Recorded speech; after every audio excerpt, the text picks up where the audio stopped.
ask him 1 or 2 minutes before.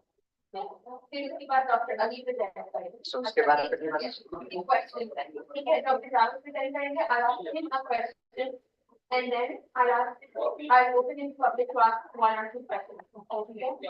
Similarly, doctor Ali की presentation है ठीक है इस वन आए थे तो वो प्रेजेंट होगा उसके बाद फिर I'll ask him a question and pass it on you guys to take the mic to another like at a time and then उसके बाद फिर डॉक्टर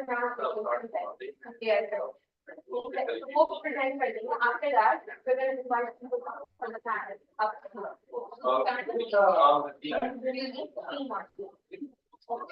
यहाँ पर हाँ like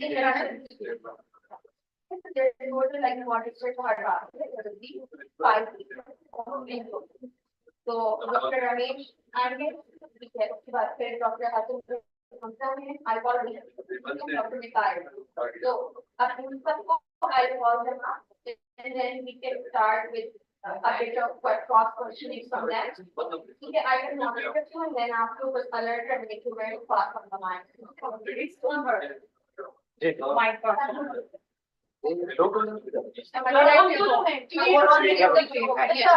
We actually here. I'll make sure. We put it on your show. You can ask whatever you want. We need to make sure that the presentation Okay, so आप एक आपको mail बता दीजिए कि क्या है और मेल करते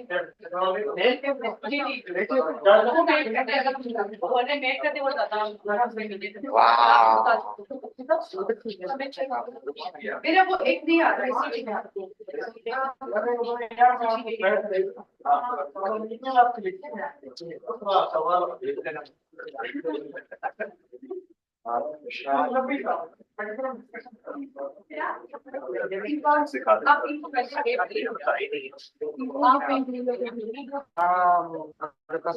I'll try.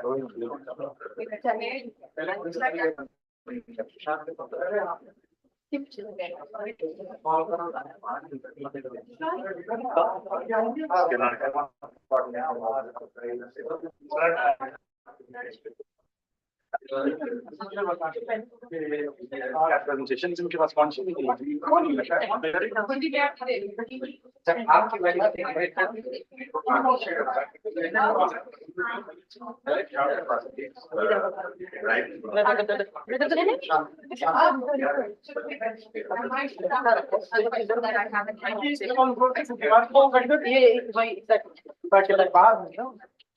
That's okay, we just need you.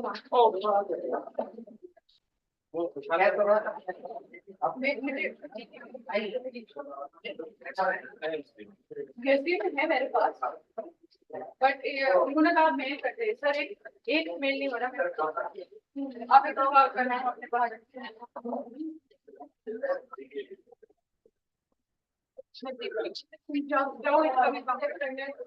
ये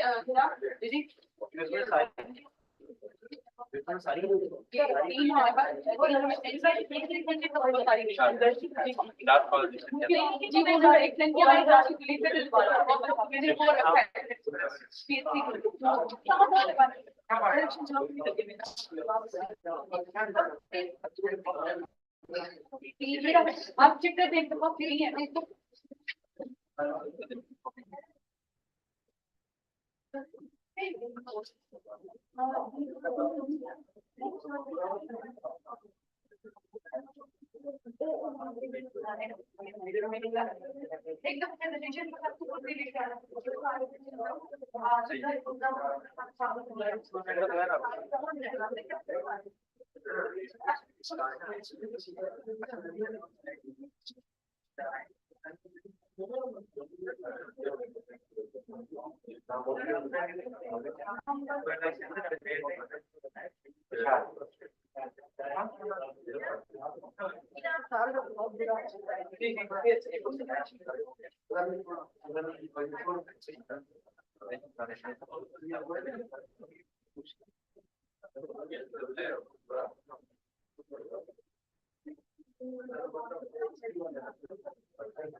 भर लें कुर्सियाँ। अच्छा Let me start. Okay. Sir कोई डिस्क्रिमिनेशन नहीं है।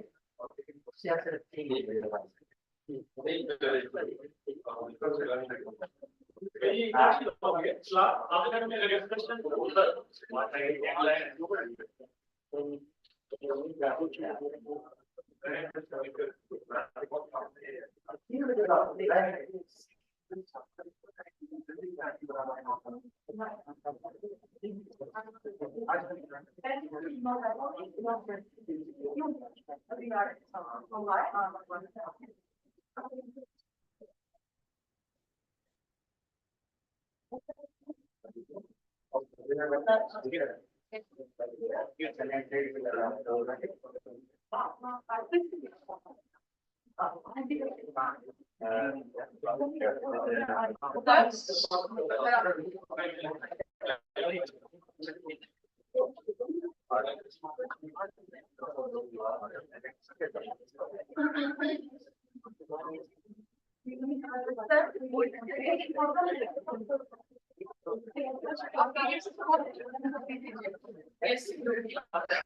आपकी साइड प्रेजेंटेड और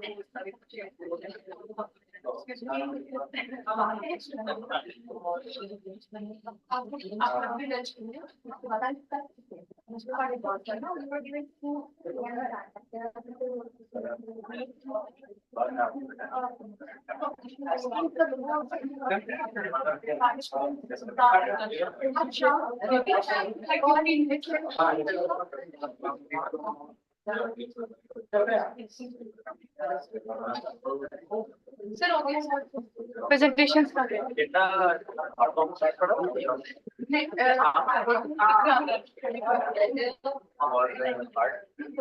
हार्ड में लेके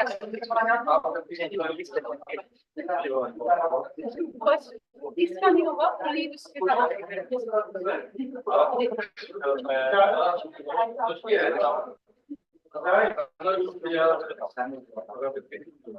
आपको दिखा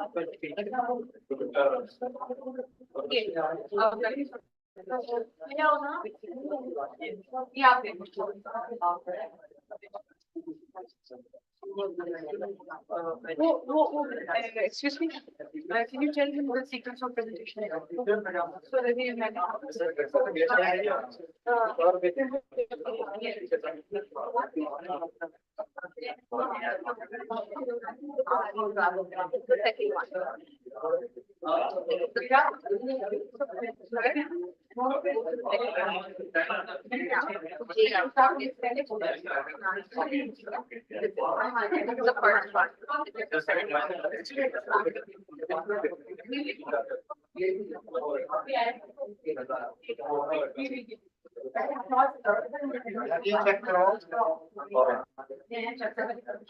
Thank you.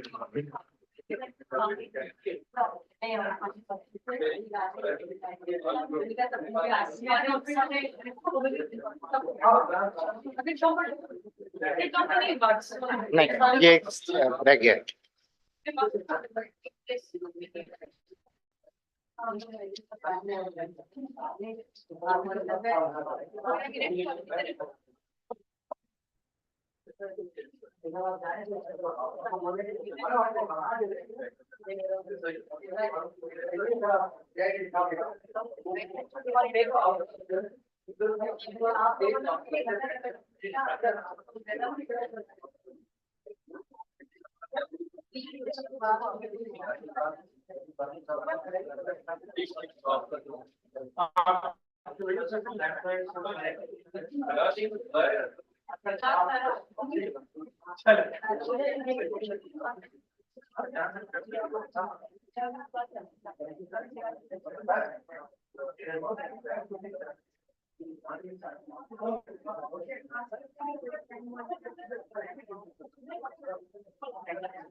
नहीं नहीं डॉक्टर साहब I will make whatever knowledge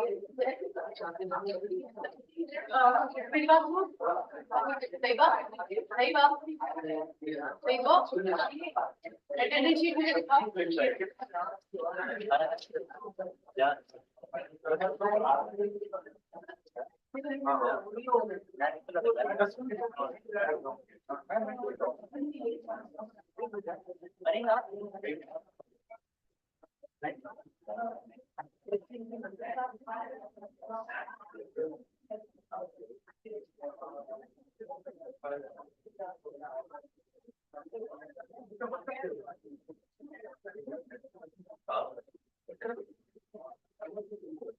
It is random.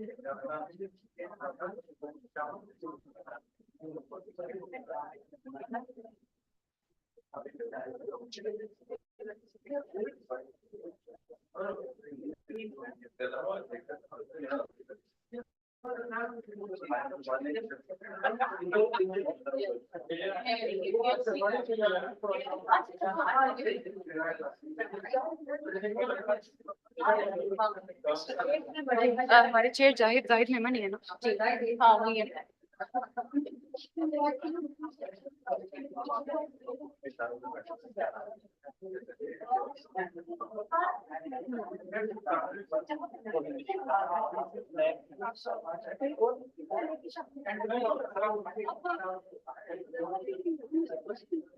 क्या आप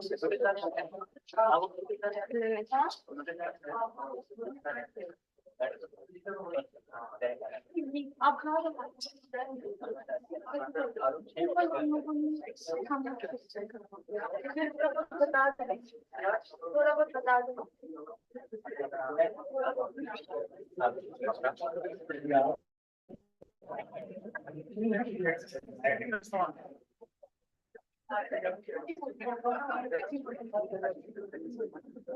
Yeah, working.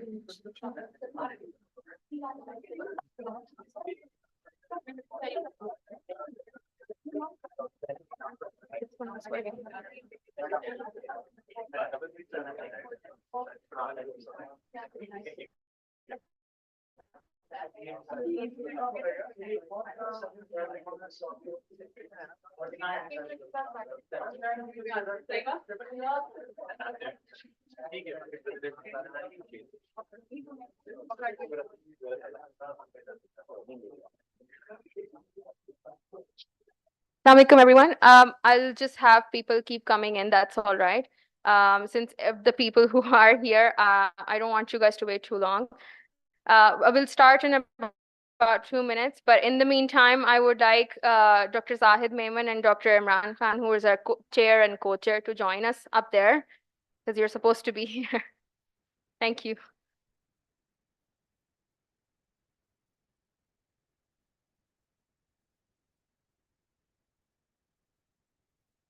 Thank you everyone for being here. The first presentation is by Dr. Javed. Thank you, Dr. Javed. You can join us. Would you like us to wait a bit? Okay. Dr. Javed, please come up and present. Thank you.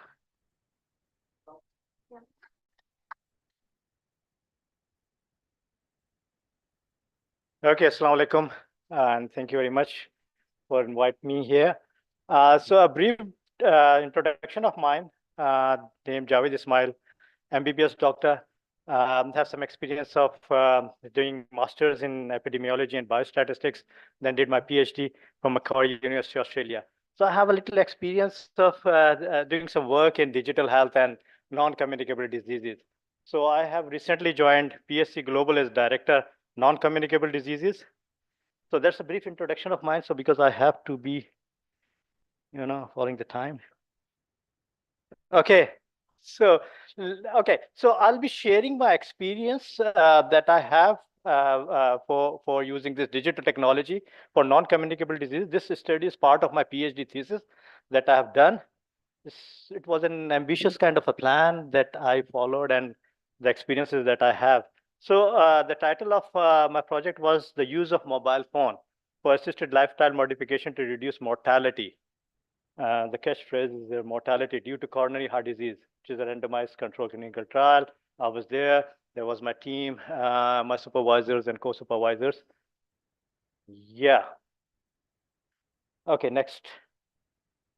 So again, the same slide. So it's to give you some idea. Next. Okay, so to emphasize on the fact that Pakistan and the region, Pakistan, India, Bangladesh, has a huge burden of non-communicable diseases, and we are on top of those diseases. Like we are among top three or four numbers in the burden of those particular diseases, especially for diabetes. Some claim that we are number one, but it's a issue of percentage or the number. But definitely we are number two in diabetes. So there is a huge burden. So I'm not going to detail of the statistics of that particular thing. So there were 17 million premature deaths under the age of 70, which was my target. And the globally it was 17.9% of the death, and the 32% of which was due to cardiovascular. And the big thing is over here is that most of those diseases is in those areas. So yeah. Next. So again, global burden of disease shows a 2019 latest report that 58% of cardiovascular related death occurred in Asia.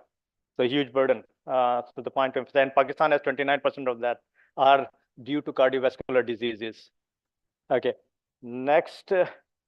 So the main thing, we know the risk factors. It's been known for some time.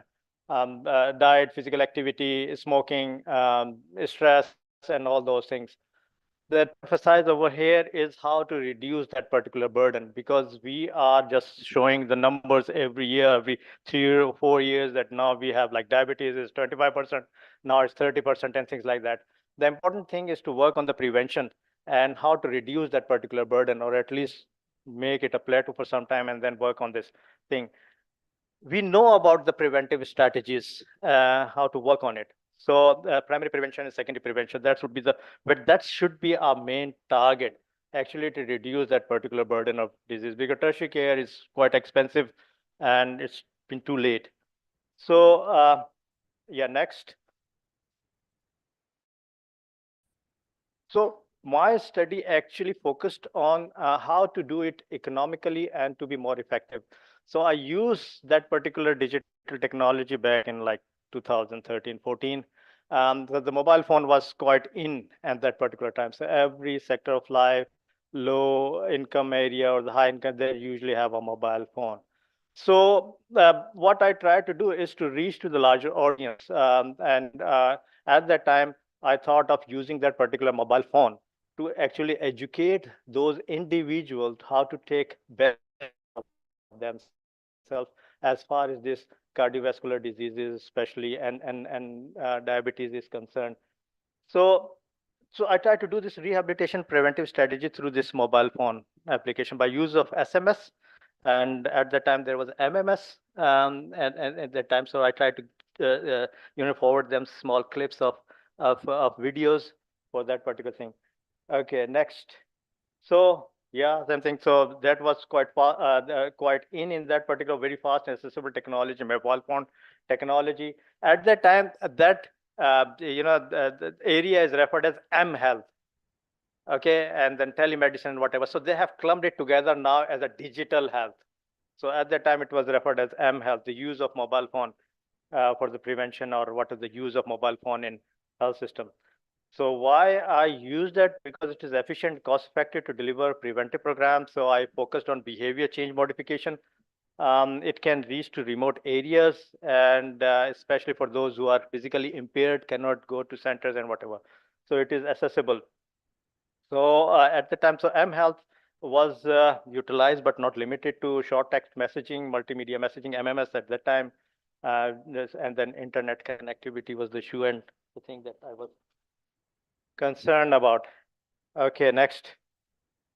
So our objective, as I've already said, so to use this randomized clinical trial to explore the effectiveness of SMS intervention program to reduce the mortality in coronary artery disease. I would like to talk about that particular mortality part of it, and whether I did a right thing or not at that time is something that I want to discuss if times allow.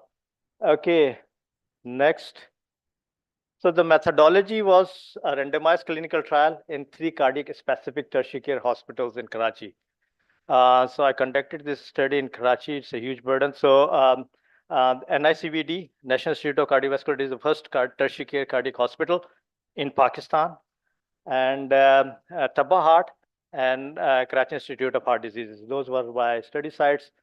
And the participant or the study participants were patients experiencing their first ever cardiac event. So there should not be a bias having some prior knowledge for messaging and all those things. What I did at that time, which was quite innovative, is that I also included their primary caregivers, because I would be sending this text messages and the main partner or whatever, because the burden for cardiovascular disease, even for young adult, is like 75% are male and 25%. That's the usual trend of it. So that their spouses have to take care of those individuals. So I included their primary caregivers, so that my idea is to also use this primordial or the primary intervention. So I use those caregivers. So I randomized those group into 2, so intervention group and non-intervention group. And the intervention group was those individuals whom I will be sending those text messages and all those areas with their primary caregivers. And the other group is the usual care group. So intervention group received daily health text messages on their mobile phone 5 days per week. And the both group followed up at 3 months interval. Okay, so that was, and I was able to do 2 follow-ups during my study period. Next, so that's the recruitment flow chart. The sample size came out to be 3,080 individuals that I have to study, which is quite ambitious. And that's the mistake I did over there, because it was a PhD study, and to emphasize a point over here is the role of mentor. For us, we think that in PhD, we have to do something that haven't been done before. Okay, so that was the ambitious thing. And I took this mortality as my endpoint outcome to observe. So, and the mortality for the first year is known to be like 3 to 4%.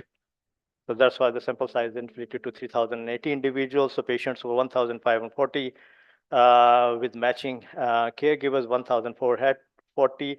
So those were the distribution of it. At the end, the 2 follow-ups that has been done for the intervention group is 73, and then non-intervention is 61. Same goes for caregivers, which is a quite low numbers, which was a limitation in that particular study. Next.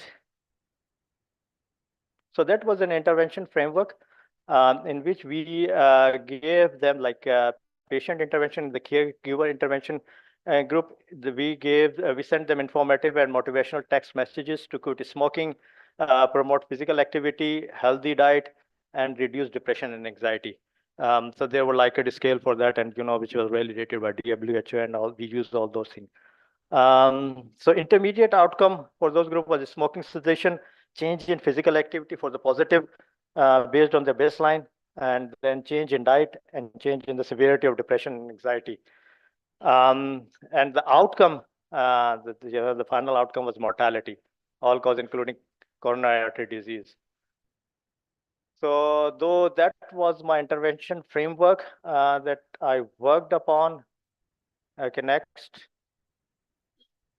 So we were able to recruit 2,656 patients and 559 caregivers.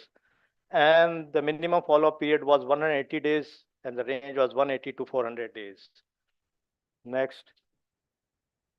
So overall, there were 86, 3.2% death during the study. 41 death in intervention, 45 death non-intervention group. So caregiver excluded because there was no death in that group.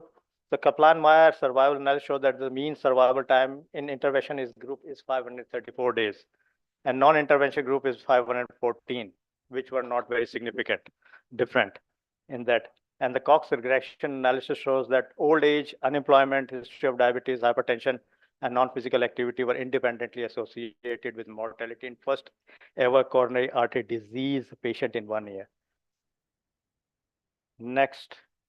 So that's actually survival plot for comparison intervention, non-intervention group. And not much a difference over there in terms of the survival days. Next. So conclusion. The best part of that particular study at that time was the inclusion of caregivers for this prevention strategies in that. And SMS may be ineffective in reducing mortality rates over such a short follow-up period at that time. And then, however, the study did find that unemployment, history of diabetes, hypertension, non-physical activity were independent risk factor for premature mortality over a 6 months follow-up after the baseline. Next. Now, what were the issues highlighted by the participant at that time? Because we were also doing some qualitative, we didn't analyze that, but we were doing that some qualitative analysis too. So the main issue which was highlighted by those participants were how to adopt those recommended positive lifestyle habits in practice. There were not a conducive environment actually to actually follow those recommendations. Same diet, physical activity. We don't have much parks. Oh yeah, especially in Karachi. You know, builders are, you know, they are. So diet, healthy diet is very expensive for them. And you know, this unhealthy diet is quite cheap, quite accessible, frozen diet and all those things. So that was their main concern. So they could not afford healthy diet. Safety and security situation was another issue at the time. And the same goes for availability of resources like park, cheap organic food, and etc. There was the main concern because, you know, as for the secular trend, people know of most of those, you know, preventive strategies or rehabilitate what to eat and what are the good things to actually have those positive lifestyle, but they don't have that particular environment to actually practice that good habits or behavior. So that was the main concern of those individuals. Recommendations that came out from that study is actually future studies that should ideally consider how to reduce the iteration rate, because the iteration rate was quite high in that particular study. That's the one thing that people should be looking of. Again, based on the feedback that I have from the participant, it was the conducive environment should be provided by the government to adopt and afford a healthy lifestyle. Then technological advancement in telecommunication in Pakistan increased the probability of success for the state, because at that time the technology was 3G. So the difficulty that I shared is sending those messages in bulk, because my sample size was around more than 2,000 individual for the intervention, 2,600.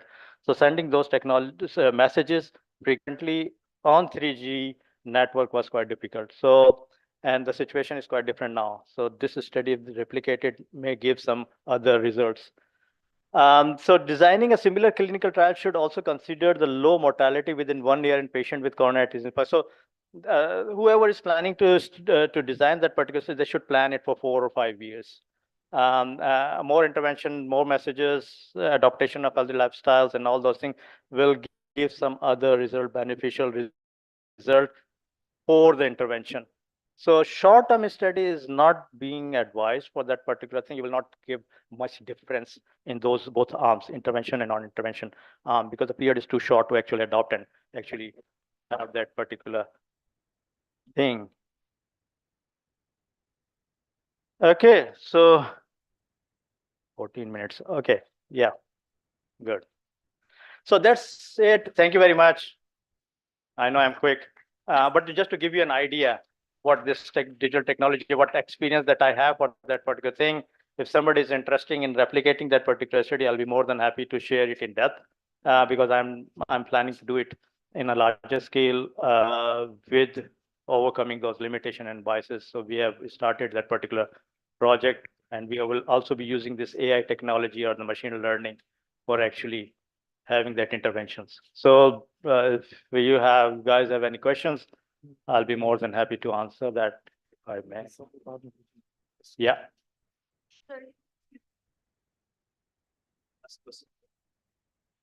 Am I audible? Yeah. Thank you for sharing the results of your study. It was very fascinating. I'm an MBBS doctor. I recently finished my house job last year. So my question is, How did you decide to the caregiver should be, who should receive the message? It's very obvious in case of a spouse, but what if the patient did not have a spouse? Was it a mother, father, elder brother, sister? Yeah, It depends on the family. So how did you decide in that case? Yeah, thank you. As I've told you that what we have done is we have asked for the primary carer who is taking care of that individual. If the spouse is not around, then we ask them to nominate somebody who is with them most of the time. So who's taking care of it. So in case of a spouse, it's easy. For other situation, we ask them who would be your primary care. So to include in this study. I got it. And one last thing, did you measure the lifestyle or behavioral indicators? For example, whether the intervention had any effect on their lifestyle choices regarding food or exercise? Because maybe that had some effect, because it's very hard to measure mortality in such a short time window Exactly. of 6 months to 12 months. Exactly, because to actually measure those things, diet and physical activity is a very hard thing to actually measure. There are so much biases. To give you an idea, physical activity. Let's suppose somebody says that I've been walking for half an hour. So actually, pace of that particular movement affect that particular the outcome, the steps that they are taking. And in what environments. Yes, it's very difficult. We try to capture as much as we can, because if you try to do it in depth, you have a very long questionnaire. So people tend to actually got exhausted after maximum 10, 15, 20 minutes. So yes, and they were like a standardized physical activity question developed by WHO and being tested by some other. Same goes for diet. So we actually adopted those validated and tested questionnaires. And from our previous experience that I've been doing in this particular thing, I just modified, tweaked a bit in local context. So yes, that's and physical activity and diet has always been a challenge. It will remain a challenge. Thank you, Dr. Javed. I have a question. This is just a bit of moderator question for me. So something that you had mentioned was that you thought that you were over passionate with a larger sample size, right? And you saw a lot more limitations in 2014 when you were doing this. So coming back from that 8 years later, right? What do you see changing, right, basically in this field of AI? How are you just ended your note on how you would want to incorporate AI in this as well. How do you see that happening? What has been the most key learning from you in these 8 years that makes you see this in a different spectrum now? Yeah, thank you. Some of it I have already highlighted in that particular presentation. Technology is one of the issue. And nowadays, like technology is quite advanced. Now we are talking about AI. So the important thing in the context of Pakistan would be to have a larger databases as far as this, because we don't have databases. To create an AI system or algorithms, you have to have a databases. And whatever data that we have or databases that we are, unfortunately, is not being shared. So there's a huge difference, because as far as the technologies goes, there's a quantum leap in advancement of that particular thing. Now we have 5G. We are talking about AI systems. So it is much easier and it could be much effective when we, the idea is there. The other thing is not that difficult to actually implement. The thing is the technology, which is quite over there. That's why I'm trying to do it again, to use that particular technology. And I'll go for the next time. What I'll do is I'll not make mortality as my outcome. I'll go for small steps like reduction in diabetes, numbers in it, whatever decide, and reduction in hypertension. The numbers, millimeter of mercury, so whatever, as the first step. And as along, I'll be building that particular databases, then I'll go for mortality thing. I'll be collecting data for it, but I'll analyze mortality after 3 or 4 years. That will be more effective in that particular situation. Thank you for that. Does anybody else have a question? Okay. No, you're not allowed. Okay. Yeah. So I think people will be able to hear me. Hmm. So a fascinating study.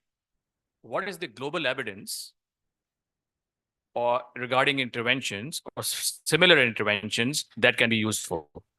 Because at that time, nobody used this mortality as an outcome. Yes. But for other, there were quite strong evidence like reduction in certain millimeter of mercury for hypertension and reduction of certain milligram in sugar level. There were quite high evidence intervention because there was a similar studies being conducted by University of Sydney, George Institute, similar study at the same time, but they were smart. So what they did is they put the outcome or the endpoint hypertension and diabetes.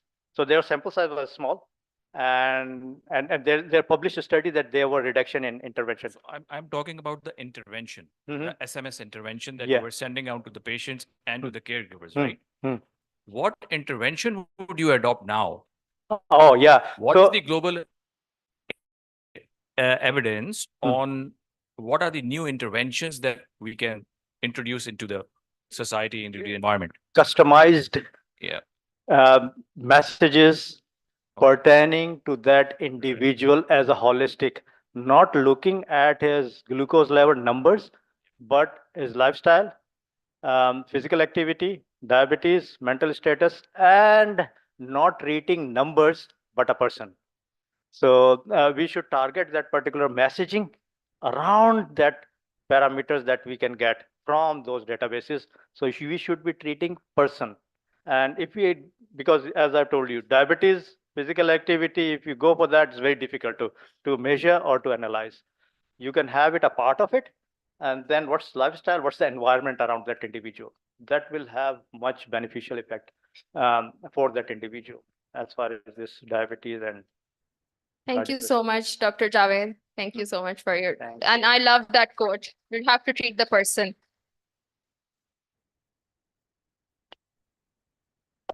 Thank you for that. I love it when people talk passionately about their work. And on that note, I want to bring in another one from PHC Global who has been working in the field of immunization and nutrition for a long time, Dr. Ali Turab. Thank you.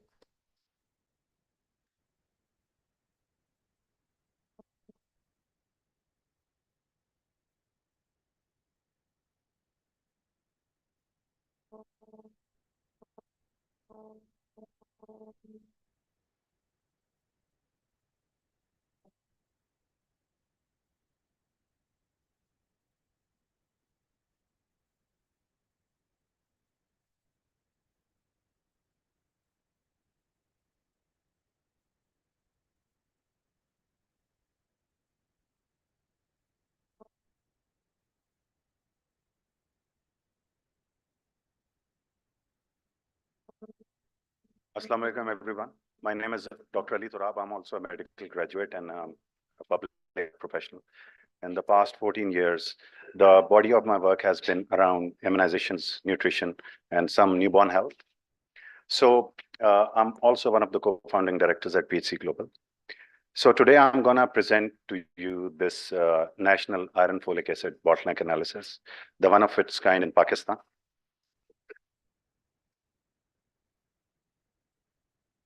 So the study was commissioned by the Nutrition Wing of Ministry of National Health Services Regulation Coordination, and one of the principal donors was UNICEF.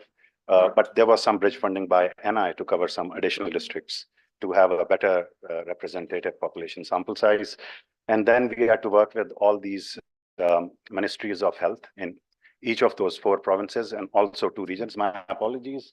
We have missed the logos for the Ministries of Health in AJK and GB here. So right, I'm just gonna dive into the presentation now. So we already know that from the PDHS 2018 that nearly 14% of women of reproductive age in Pakistan are underweight, and nearly 42% are anemic. These numbers are alarming. So what is the fix? The fix is a very simple cost, high impact intervention, which is the iron folic acid. And if we look at the coverage and utilization rates, only 33% of the women in Pakistan in our communities receive this crucial intervention. And out of that 33%, only 22% use it for 90 days because it is generally recommended to be used throughout the antenatal period. So Another key finding here is that majority of this intervention is procured from the private providers. So that is the challenge, because this intervention is available through our public health system, both at facilities and also community outreach. So what is the issue? The issue is the low coverage and low compliance, because we do know that iron deficiency anemia impacts maternal health in the antenatal period. It can also determine the outcomes, the newborn outcomes, and the newborn development. So it is necessary that there should.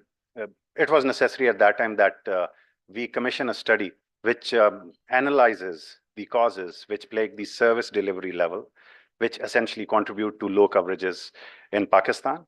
And also at that time, there was initiation of a national maternal health strategy.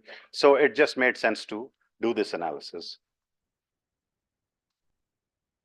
So this was a mixed method study. And basically, our goal was to determine the bottlenecks plaguing the low coverage and low compliance in the domains of demand, supply, quality, and enabling environment. So we had to use mixed method design to cover these domains. So this study was conducted in all the provinces and regions of Pakistan, in Punjab and in KP. We implemented the study in 2 districts, whereas in rest of Pakistan, it was conducted in 1 district.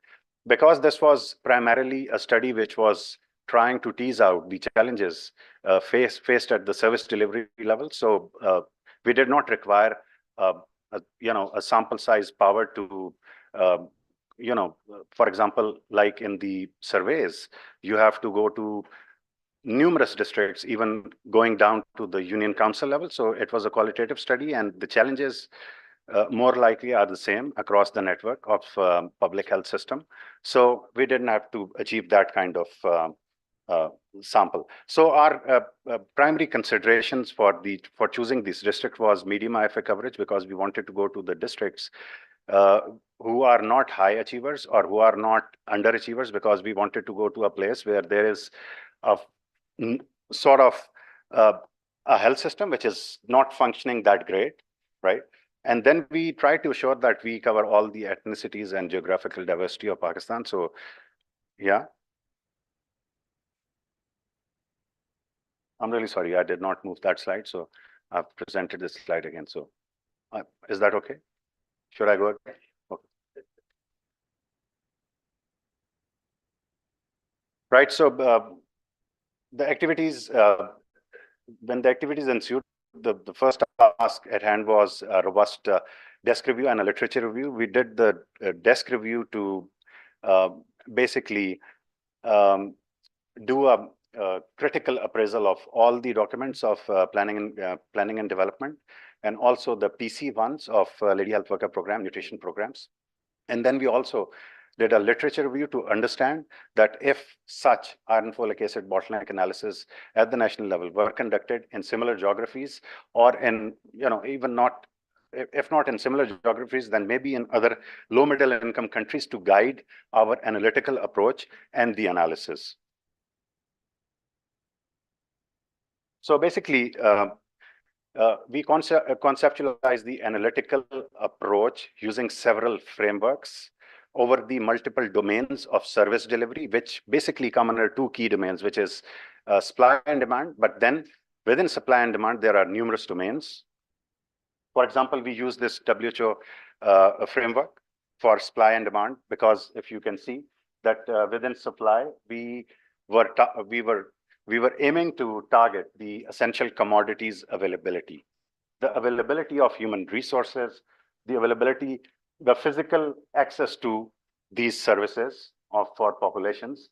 Also at the demand level, we were considering subdomains such as initial utilization of, which basically boils down into your affordability, acceptability, and then continuous and appropriate coverage and use and compliance, and then the quality of coverage. But we did not finish here, because we just thought that we are not covering an essential domain which was not covered in the WHO framework, and that was enabling environment. And within enabling environment, we were aiming to query social norms, policies, legislations, budgets, expenditures, and governance. So basically, we conducted key informant interviews and focus group discussions, and the tools were translated in local languages. The tools were administered by a staff which was highly trained, minimum with a bachelorate degree, and then the tools were back translated. The transcriptions, they were done in local languages. They were translated into Roman and then coded for analysis. So this is an overview of the activities which were done. So you can see that, you know, within 4 provinces and 2 regions. So we covered like 6 districts and 8 districts, sorry. And our stakeholders, the participants of these studies, they comprised of population which were from your which were from the demand and the supply side. From the supply side, we tried to cover all bases. Interviews were key informant interviews were conducted with all the Director General's health, and then they were conducted with the Director Nutrition. They were conducted with the directors of the Lady Health Worker Program, and then at the district level or at the Union Council or Tehsil level, the interviews were conducted with the medical officers in charge, with the LHVs, lady health workers. We did focus group discussions, and we did not miss the demand side actors. The focus group discussions were conducted with women of reproductive age, their caregivers, family members, religious leaders, and community leaders. So basically, using those frameworks, we used a fishbone approach to analyze this data. So you can see that using the WHO and the modified Tanahashi models on the supply and demand domains, we queried. Then on subdomains, which were availability, accessibility, as I mentioned earlier, and several other domains. And then the data were basically, they were organized within themes and sub-themes. So after we had analyzed the data, we did a 2-pronged prioritization exercise. At stage 1, we went to the provinces and we hauled all the relevant stakeholders under one roof, which included the demand side actors besides the supply side actors, which included families and women of reproductive age as well. And, you know, all the challenges and solutions were run through them. And using an APPEASE framework, the challenges and solutions were prioritized and ranked on a priority. And then there was a final workshop with the key stakeholders so that we could validate those challenges and the solutions using national level country managers. So I'm just going to go quickly through the bottlenecks and the solutions. So the number 1 bottleneck identified was supply and distribution challenges. So there is basically at mass level insufficient supply of commodity to match the demands at district level. So there were absence of mechanisms which could which were equity based and could calculate demands on the demands of that particular district. There was ineffective communication channels between the service delivery grassroots level and the policy level. And the recommendations were that, you know, we need to come out with some mechanisms, some tools, which can calculate demand at the Union Council level, which would feed into the demand at Tehsil and then district and then provincial levels. And then there was this recommendation that for this particular commodity, because it's cheap and high impact and you can achieve coverage with some simple strategies. So there has to be increased allocation for this commodity because grossly it was absent at most of the service delivery points. And at that time, it was not available with the LHW program at all. So a little bit of disclaimer, which I forgot to give initially. This study was done in 2020. So things have changed since then. Some indicators have changed as well. So my apologies that I should have declared that right at the outset. So then there were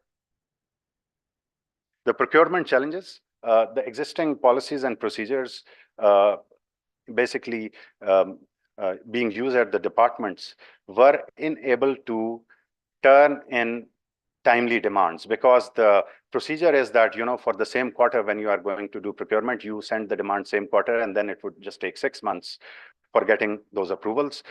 Lengthy processes. And then there was a major bottleneck that for this particular intervention, the IFA was not there in the essential drug list in 2020. I think now it is, and which is one success which came out of this national bottleneck analysis. So the recommendations were that, the policies for procurement need to be revised and aligned. And then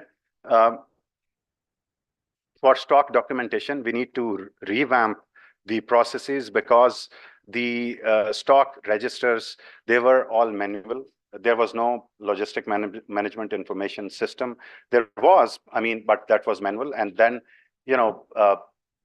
analyzing those registers is not the practice or the norm.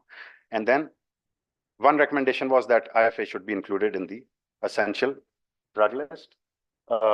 Then the third bottleneck was logistics and management information system.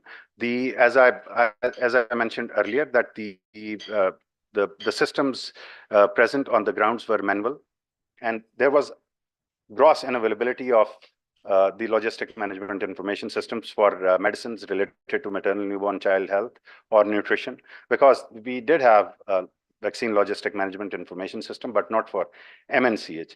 And then there was a gross shortage of technical staff which could man or run a computer or these kind of inventories.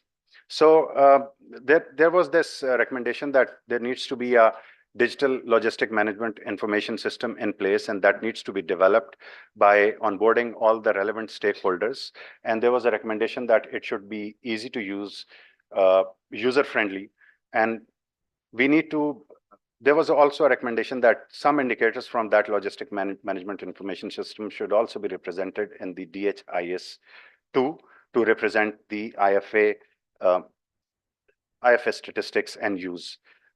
Then trainings and investment into capacity building of the human resource to man such systems. And then there was a recommendation that, monitoring and evaluation has been a challenge in most of the programs being run in Pakistan, and that's a major bottleneck which comes up in such exercises. So it was recommended that this system should also be used to perform monitoring and evaluation. It could be a tool, and it could just reduce the cost from the monitoring angle. So we have spoken to this previously as well, that there were no IFA specific budgetary allocations for procurement and smooth supply of this commodity. There were delays in the approvals of PC1 at the federal level. There were huge uncovered LHW areas, and there was an absence of continuous recruitment processes of this key resource where they were retired or there were open vacancies. There has been this debate that in Punjab, for example, LHW they have been a dying cadre, but in rest of the provinces, it was decided a few years ago that they are going to ramp up this key resource, enhance their capacity, and bring in fresh blood. So basically, it was suggested, and it came out of the findings that we need to mandate IFA specific budgets to wrinkle out any procurement challenges. We need to have mechanisms to expedite PC1s, and we need to reevaluate LHW expansion in the uncovered areas, and in the covered areas where there is attrition, we need to follow a merit-based criteria to recruit the new workforce. Then some challenges from the demand side. So basically, there was, at the community level, we found that there is a sheer lack of sensitization of this key commodity, that what it can do for a pregnant female within the communities. And they had no clue about what iron deficiency anemia is and what could be the outcomes if a women of reproductive age or a pregnant female suffers from iron deficiency anemia. So gaps and challenges at the level of communication, social mobilization were there. There was inadequate communication with regards to the side effects, because this drug has a minor side effect. It can cause constipation and some other minor problems. And a lot of people have reported in the communities that they started and then they stopped IFA because of some minor side effects, and there is no risk or no mechanism of risk and crisis communication in those areas. And then there is lack of fund allocation for community-based mobilization activities such as mass media campaigns. So some key recommendations to curtail these side effects were to conduct mass advocacy campaigns for this supplement, to apprise the population about the benefits, potential benefits, and also discuss with them the potential side effects. Develop a holistic communication strategy by onboarding key stakeholders from demand and supply, and also basically incorporating nutrition education for the in-service training of all the healthcare cadres. So I'm sorry, because this is, it was a we had a lot of other domains which we could not present here. This study is published. It is available at the UNICEF website, and I'd like to take any questions if there are any. Thank you, Dr. Ali. Yeah. Should I can go ahead and then we can take another question from the public. Absolutely, yeah. Yeah. So you mentioned that this project is 3 years old, right? And what has been done for IFA since then? And then you also mentioned in your presentation that you were someone who has been open to mixed methods. So how do you see it moving with more innovative mixed methods? And what makes it a bit different from any other bottlenecks, right? So what makes IFA different from any other bottlenecks like immunization?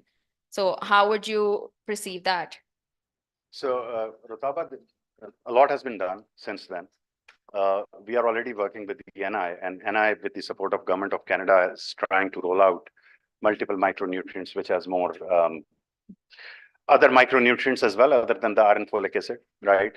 And we, as a research organization, we are working with NI. So in the key development was that for that pilot phase, we used a social marketing approach, which is TIPS, which was practiced by the legendary Zaid Mehman and Shah Mohammad at one of the trials in Hala.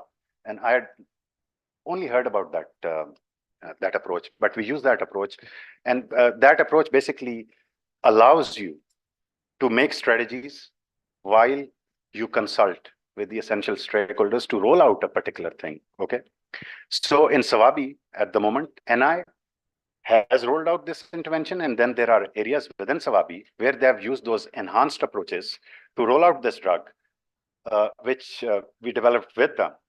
So that is one. The second is IF is there on the essential drug list. Already some people, I think with the funding of USAID, they are working to develop this management information system for MNCH. A lot has been done since then. So yeah, that is one answer. I don't know if it has adequately addressed your concerns. The second one is about mixed methods. Yes, obviously I heard you that if you want to try art-based methodologies and mixed method inquiries, be our guest. We'd love that, because we really don't know how to use that. We, as researchers, sometimes our scope is very, tunnel. We do suffer from tunnel vision sometimes. So yeah, absolutely. Any other questions?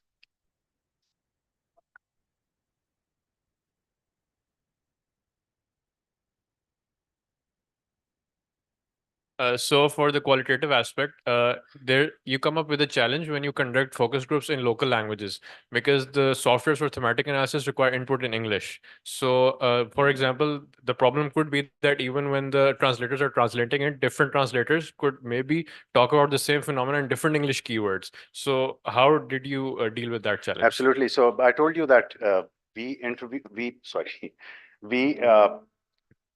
transcripts were Roman. Okay, one. But the second thing is that we did not use in vivo. We did the thematic analysis in the manual fashion. So that was not an issue with us. But anyway, even if we had used in vivo, we had used Roman for the transcription. So we were okay for that too.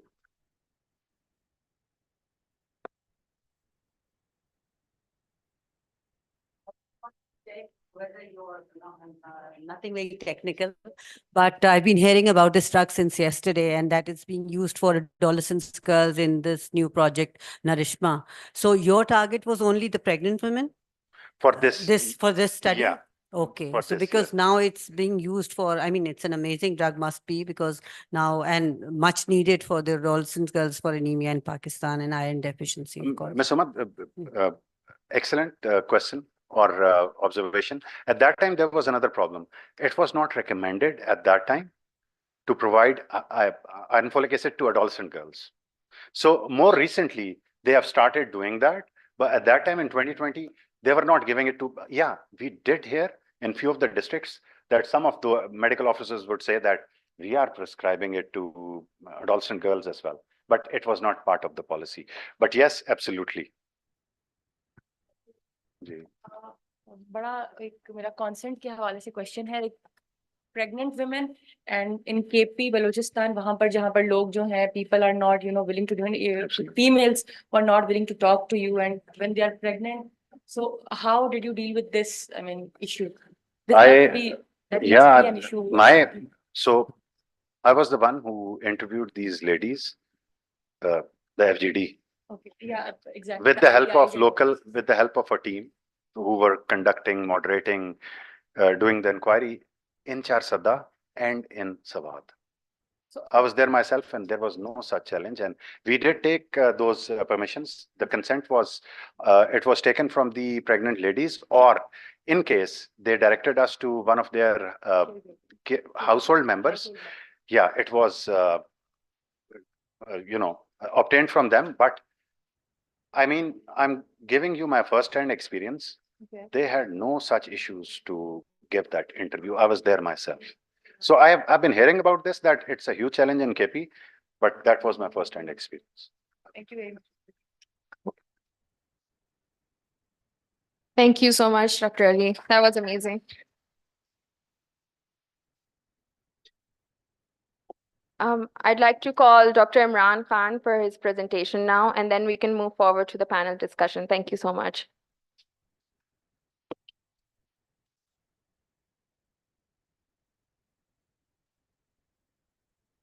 Thank you, everyone, for being here and listening to very seasoned public health researchers.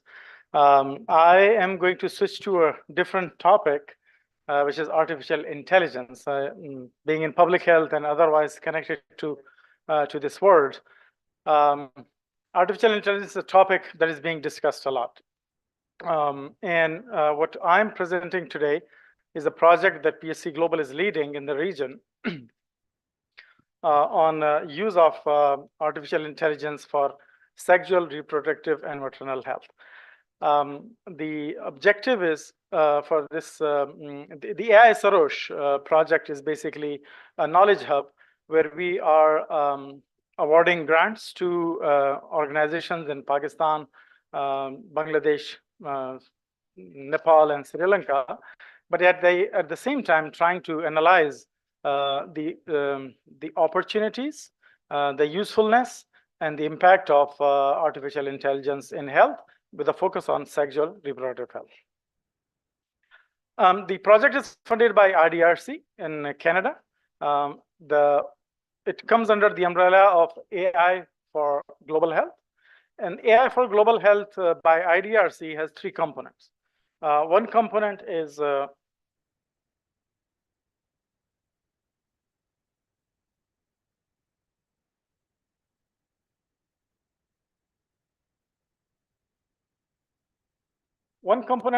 Knowledge Hub. The second component is the commercialization. And the third component is AI for PEP, which is pandemic preparedness. There are 5 knowledge hubs, And AI Sarosh is the one that PSC Global is leading in South Asia. The commercialization component is where any ideas where there is a proof of concept and how to commercialize it for larger access. And the project, the AI4GH, is also looking at development of solutions for pandemic preparedness as a response to COVID.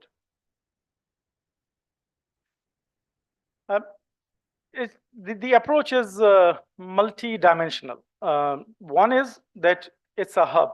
So when we say knowledge hub, we have to have information available for the users on AI and its use in health. We do this through awarding grants to organizations who then implement the study and then generate information, and that information is then translated into knowledge. And this knowledge is then shared, not within the grantees, not within the countries, at the regional level, and also at the global level. This knowledge has the objective of identifying the potential opportunities for AI solutions, especially focusing on the areas where health and health services are needed the most. One sentence that Dr. Javed mentioned, and I'm going to borrow it from him, and Rutaba emphasized, is the human approach, the individual and the human approach. In general, in public health interventions, we follow largely a disease model. Even in our public health interventions, we focus on a particular disease. For example, you saw two presentations before me. One was on cardiovascular diseases with a text messaging intervention. And then you saw Ali Turab's presentation that was a bottleneck analysis of iron folic acid. But when we look at public health as an individual, as a household, and as a community, these are only two components of our larger health service, health knowledge, and health need. So how do we integrate these so that these interventions are easily adapted by the health systems and then delivered through the health services delivery? It requires a multidisciplinary approach, and that is our focus in AI Sarosh. So contextualizing the impact. I had a talk in the morning at NUST, and the emphasis of that talk was that while we identify problems, it has to be contextualized. We need to understand in what situation these problems arise and what are the solutions.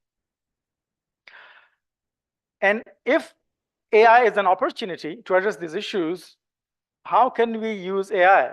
And the question that was addressed to Dr. Javed, that how can we use AI? And then he mentioned that we need data. Data has always been a challenge in a country like Pakistan or in developing countries at large. So how do we make sure that, and then the gentleman here asked about the language. So data coming in Pashto or Hindko or Balochi or Punjabi or Seraiki or Sindhi, how is this going to be captured, and how is it going to be used, and how is it going to be translated into something meaningful is the focus.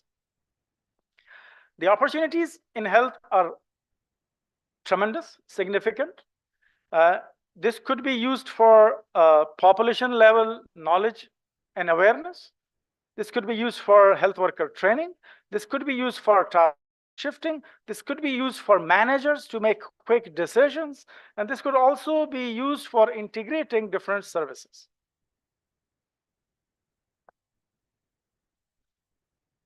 When we talk about data, and especially with the cloud technologies being used, it is also important to maintain the confidentiality of the individuals whose data is being shared or is being used. So that is the focus that we want to maintain, so that the knowledge that is generated is going to be used in the future levels of AI platform and AI tools development and also use. So all this information that we are gathering as it relates to data is going to be used for not only policy making at the local level, but also at the regional and at the global level. and different components of data issues are highlighted here.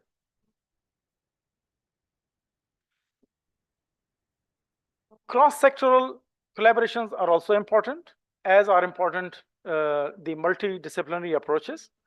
What we are trying to do is to have a holistic approach to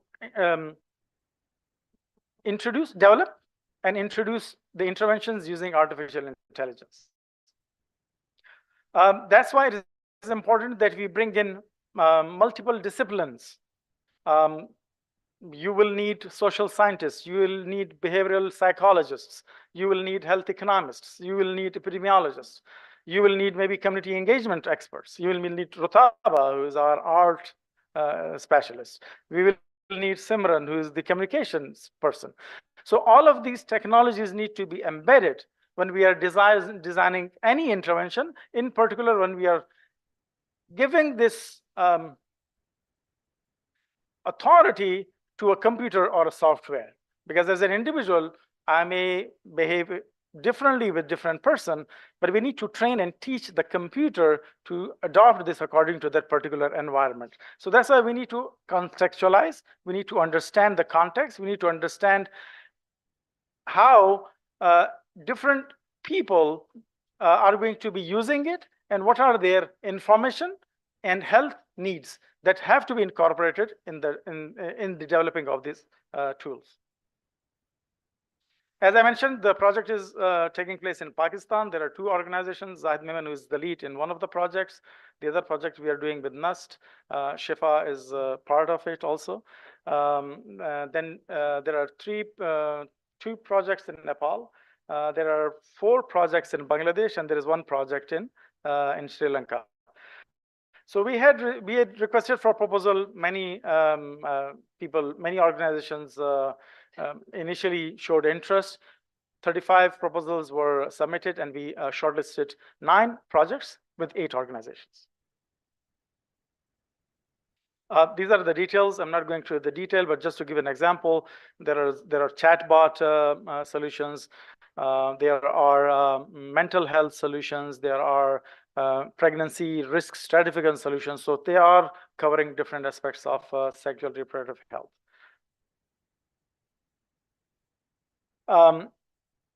To launch this and to try to understand each other, we conducted a co-design workshop in Colombo, Sri Lanka in September. We invited all our grantees. We met with them, we talked to them, we tried to understand their strengths. We also try to understand what else are they doing, because as I mentioned, this is a knowledge hub. So it's not just about this project, but it's also about who are the organizations or individuals who we are working with, so that this knowledge hub or knowledge platform can be used for other interventions, other areas of work is also possible. This is an art piece by Rutaba, and I will let her explain it what it is. But we all got engaged. We use art-based methodology to try to interact with each other, try to express while having health of ourselves in mind, and also health of the people who we want to have a better well-being in mind, to try to see how we can connect. And there were different phases in that workshop. So we did find it very useful to have art in the whole discourse. That's a brief introduction. So stay tuned for more information, data in this project. Hopefully in the 13th or maybe in the 14th conference, we will come back to you with the results of this project. Do visit our website. If you need more information, feel free to write to us. Our team is here. Please engage with them. Kamran is leading the technology part of it. And then we have Zahid Memon is the grantee, and reach out to us through social media or through any other aspect. And if you have questions about any of the presentations that we have done, we'll be happy to answer them. Thank you. I do have a question from you. Yeah. So you mentioned integration and holistic approach, and not only just that, the framework itself is so sustainable and so on, but I am questioning the sustainability of that. That, okay, we create the humanistic approach in the chatbot that is being created right now, but do you think the humanistic approach will be the same parameters in 5 years? If we create this version, how sustainable, how adaptable are the solutions? How are we going to sustain that? What's the framework for it? A very good question, and that is where AI stands out. So you are designing this platform on, let's say, 5,000 data points. So you designed it, now it is being used. So it is going to learn when, I think that is going to be even better humanistic when everybody is using it. So all the information is then going to be incorporated and will lead to the improvement of the platform. So I think we should start with the panel discussion. There is one more question Questions. there. Thank you for the presentation. It was enlightening. Like you mentioned, there are multiple challenges with AI implementation, including the amount of data that you require. One major challenge is adoption, getting people to use it. So my question is, among the of projects that you are supporting with this initiative, which ones are they? Are they more geared towards being deployed in a healthcare facility like a hospital or a clinic, or they're more direct to consumer? Which one are mostly in your initiative? There is a mix of it. So there are, for example, a chatbot is for an individual, it's for adolescents, right? Pregnancy risk stratification is for providers, for the doctors. And then there are projects that are facility-based. They're going to be used in the hospital. There are projects that are going to be used at the basic health unit level. The project that Zahid is working on mental health during pregnancy can be used across the board. It could be used by the individual, it could be used by the providers at the community level, it could be used by the providers at the tertiary care level. So there's a mix of it. But I think the better question, I'm not saying that your question was irrelevant, but the better question is that these are 9 solutions. How are we going to integrate them once they are available? Because when we think of a health system delivery model, I don't want to go to 7 different apps to find a solution to my problem. So how do we bring all these interventions together so that it's like a one-stop solution? Thank you. You can just come. Yeah.